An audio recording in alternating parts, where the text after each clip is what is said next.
Kerry Von Erich. Kerry Von Erich est né dans une famille royale de la lutte. En tant que membre de la légendaire famille Von Erich, il était destiné à la grandeur sur le ring.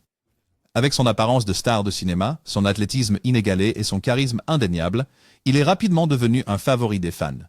Mais derrière les lumières brillantes du ring, Kerry livrait des combats que personne ne pouvait voir. En 1984, il a atteint le sommet de sa carrière lorsqu'il a remporté le championnat du monde poids lourd de la NWA, un moment qui a scellé son héritage. Mais seulement 2 ans plus tard, une tragédie a frappé.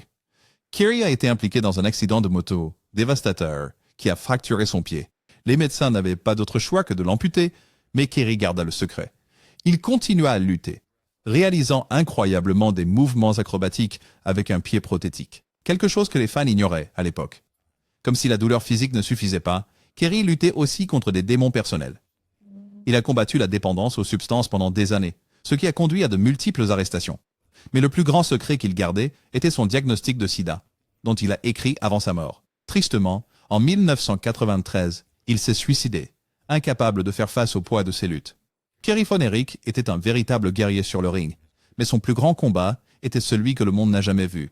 Une histoire tragique d'un homme qui avait tout, mais a tout perdu. Amis, l'histoire de Kerry Von Erich est vraiment incroyable. Si cela vous a choqué, appuyez sur le bouton « J'aime » et dites-moi dans les commentaires ce qui vous a le plus surpris. Chris Colt, la tragédie méconnue d'un rebelle du catch. Chris Colt était plus qu'un simple catcheur. Il était une force de la nature indomptable. Avec son maquillage, son énergie chaotique et ses mouvements imprévisibles, il terrifiait ses adversaires et captivait les spectateurs. Mais en coulisses, il menait des combats que personne ne voyait. Au sommet de sa carrière, ses luttes les plus sombres atteignaient également leur paroxysme. Chris Colt menait une vie imprudente, profondément impliqué dans la drogue et l'alcool. Il était connu pour son comportement autodestructeur, repoussant souvent les limites à l'intérieur et à l'extérieur du ring.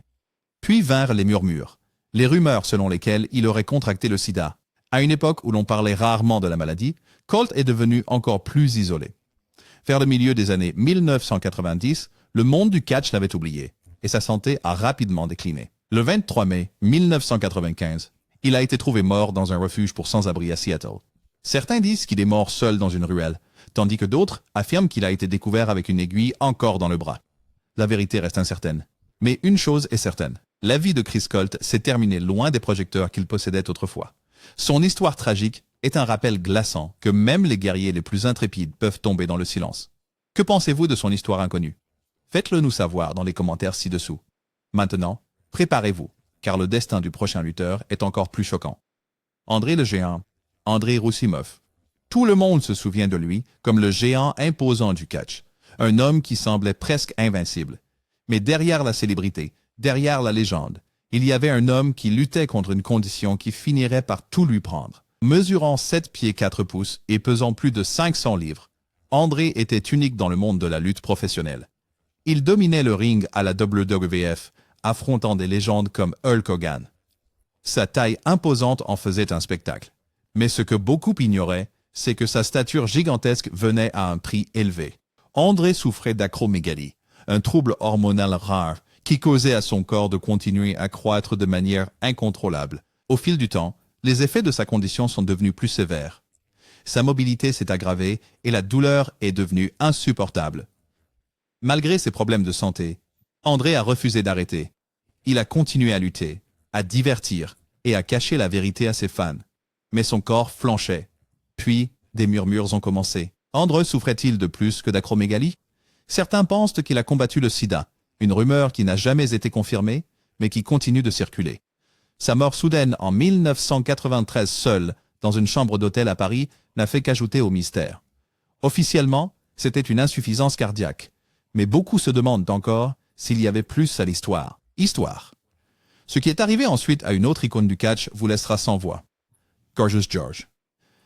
L'histoire d'André le Géant était tragique, mais ce qui est arrivé à Gorgeous George est encore plus mystérieux. Il n'était pas seulement un catcheur, il était la superstar originelle du catch professionnel, l'homme qui a introduit le spectacle dans le sport. Avec ses boucles blondes platine, ses robes élégantes et sa personnalité extravagante, il a transformé la lutte en un divertissement. Mais derrière le personnage flamboyant se cachait une sombre réalité que peu de gens connaissaient. Né George Wagner, il s'est transformé en... Gorgeous George est rapidement devenu l'une des plus grandes célébrités des années 40 et 50.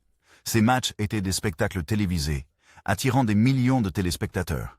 Même Muhammad Ali et James Brown l'ont cité comme une inspiration. Mais alors que sa célébrité montait en flèche, sa vie personnelle dérapait. Il luttait contre l'alcoolisme, des problèmes financiers et une santé déclinante. Des problèmes qui n'ont fait qu'empirer avec le temps. Puis des rumeurs ont commencé à se répandre. Beaucoup prétendaient que George avait contracté le sida, une possibilité choquante à une époque où la maladie était à peine comprise. Sa cause officielle de décès en 1963 a été enregistrée comme une crise cardiaque, mais les murmures persistaient. Certains croyaient que son état affaibli et son décès soudain avaient plus à cacher. Malgré sa chute tragique, l'influence de Gorgeous George perdure. Sans lui, la lutte n'aurait peut-être jamais été le spectacle qu'elle est aujourd'hui, mais son histoire méconnue reste l'un des plus grands mystères de l'histoire de la lutte. Terry Gordy. Gorgeous George a révolutionné la lutte, mais Terry Gordy était un autre type de légende, une force brute dans le ring connue pour sa puissance brute et sa volonté inébranlable. Les fans se souviennent de lui comme d'un membre fondateur des Fabulous Freebirds, une équipe qui a changé le catch par équipe pour toujours. Mais ce que la plupart des gens ignorent, c'est la sombre bataille qu'il a menée en dehors du ring, une bataille qui a peut-être contribué à sa chute choquante. À seulement 14 ans, Gordy est entré dans le monde de la lutte, se faisant rapidement un nom grâce à son style percutant. À peine dans la vingtaine, il était une grande vedette, craint par ses adversaires et adoré par les fans. Mais le succès a apporté des excès. Son style de vie imprudent, sa toxicomanie et le dur impact de la lutte ont commencé à le rattraper. Puis quelque chose de terrifiant s'est produit. Il est tombé dans le coma après une overdose en 1993. Il a survécu, mais il n'a jamais été le même.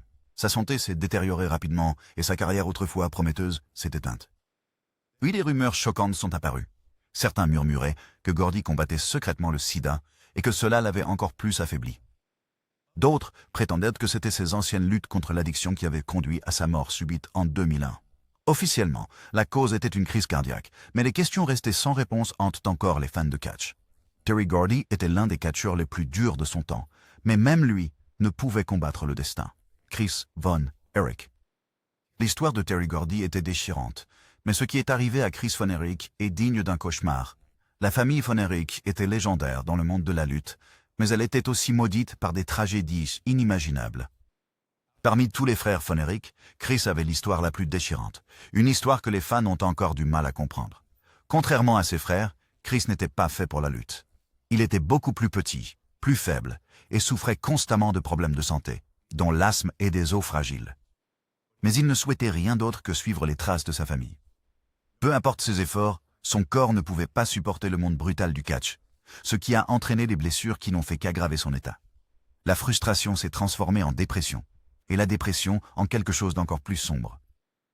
Puis vinrent les chuchotements, les rumeurs selon lesquelles Chris aurait secrètement combattu le sida, ce qui aurait pu contribuer à sa santé déclinante. Cependant, la vérité reste inconnue. Ce qui est connu, c'est qu'en 1991, à seulement 21 ans, il sentait qu'il n'avait pas d'issue. Sa fin tragique est devenue un autre chapitre de la longue histoire de chagrin de la famille Von Erich. La famille Von Erich a perdu presque tous ses fils de la manière la plus tragique imaginable, mais l'histoire de Chris reste le mystère le plus négligé de tous. Joey Marella. La tragédie des Von Erich était déchirante, mais l'histoire de Joey Marella est l'une des plus mystérieuses de l'histoire de la WWE. Contrairement au catcheur qu'il arbitrait, Joey n'était pas une superstar sur le ring, mais il était tout aussi important. En tant qu'arbitre de la WWE et fils du commentateur légendaire Gorilla Monsoon, il était toujours sous les feux de la rampe. Des millions de fans regardaient en ses matchs, mais peu connaissaient le secret qu'il cachait peut-être. La carrière de Joey a atteint son apogée lorsqu'il a arbitré le match principal de WrestleMania 3, l'un des plus grands événements de l'histoire de la lutte. Il était jeune, talentueux et avait un avenir prometteur devant lui. Mais en coulisses, des rumeurs circulaient sur sa santé. Certains affirmaient qu'il avait une condition dont il ne parlait jamais. D'autres pensaient qu'il luttait contre des démons personnels, comme beaucoup dans le milieu du catch à l'époque. Puis en 1994, une tragédie est survenue. Joey est rentré chez lui après un spectacle lorsqu'il s'est endormi au volant et a eu un accident. Il avait seulement 31 ans. Officiellement, la cause de son décès était l'accident. Mais au fil des années, des rumeurs ont circulé. Certains ont spéculé que sa santé se détériorait avant l'accident. D'autres sont allés encore plus loin, affirmant qu'il y avait plus dans l'histoire que ce que la WWE a jamais admis. Sherry Martel. La mort prématurée de Joey Marella a laissé des questions aux fans, mais le destin de Sherry Martel était encore plus glaçant. Elle n'était pas seulement une manager ou une valet. Elle était une force de la nature, une compétitrice acharnée, et l'une des femmes les plus inoubliables de l'histoire du catch, que ce soit en gérant des légendes comme Shawn Michaels, Randy Savage ou Ted DiBiase, ou en entrant elle-même dans le ring, elle volait la vedette. Mais derrière son personnage plus grand que nature, Sherry combattait des démons que personne n'avait vu venir. À la fin des années 90, sa carrière était en déclin, mais des rumeurs sur sa santé et ses problèmes personnels commençaient à se répandre. Certains croyaient qu'elle souffrait d'une maladie cachée, tandis que d'autres murmuraient des problèmes de dépendance. Puis, en 2007, l'impensable est arrivé. Sherry a été retrouvée morte à seulement 49 ans. Officiellement, la cause du décès a été répertoriée comme une overdose. Mais c'est là que le mystère s'épaissit. Au fil des années, beaucoup ont spéculé que la santé de Sherry se détériorait bien avant son décès. Certains ont même prétendu qu'elle luttait contre une maladie qui affaiblissait son système immunitaire, la rendant plus vulnérable. La rumeur la plus choquante suggère que Sherry souffrait peut-être du sida, un secret qui n'a jamais été publiquement confirmé. Sherry était-elle une autre victime des sombres secrets du catch? Ou y avait-il quelque chose d'encore plus profond que le monde n'a jamais su? Quoi qu'il en soit, sa mort reste l'un des mystères les plus troublants du monde de la lutte. Luna Vachon. Le décès de Sherry Martel a laissé le monde du catch sous le choc, mais le sort de Luna Vachon a été encore plus tragique. Connue pour son look sauvage, son attitude féroce et son intensité inégalée, Luna n'était pas juste une catcheuse, elle était une pionnière. De la WWE à la ECW, elle apportait le chaos partout où elle allait, affrontant hommes et femmes sur le ring. Mais alors que les fans admiraient son personnage intrépide, peu de gens connaissaient la sombre vérité sur ses luttes en coulisses. Tout au long de sa carrière, Luna a combattu de graves problèmes de santé, y compris des maladies mentales et des addictions. Mais il y avait des murmures de quelque chose d'encore plus inquiétant. Des rumeurs selon lesquelles elle aurait été diagnostiquée avec une maladie mortelle qui affaiblissait lentement son corps au fil du temps. Certains croyaient que Luna souffrait en silence du sida, une affirmation qui n'a jamais été officiellement confirmée. En 2010, la tragédie a frappé. Luna a été retrouvée morte chez elle à seulement 48 ans. La cause? Une overdose accidentelle. Mais beaucoup croient qu'il y avait plus dans cette histoire. Sa mort était-elle simplement le résultat de années de douleur et d'addiction? Ou y avait-il une vérité plus profonde et cachée que le monde n'a jamais entièrement dévoilée? Son esprit indompté a fait d'elle une légende, mais les secrets entourant sa mort continuent de susciter des questions. Amis, si cette histoire vous a choqué, assurez-vous d'aimer cette vidéo, de commenter vos pensées, et n'oubliez pas de vous abonner pour plus d'histoires incroyables de l'histoire du catch.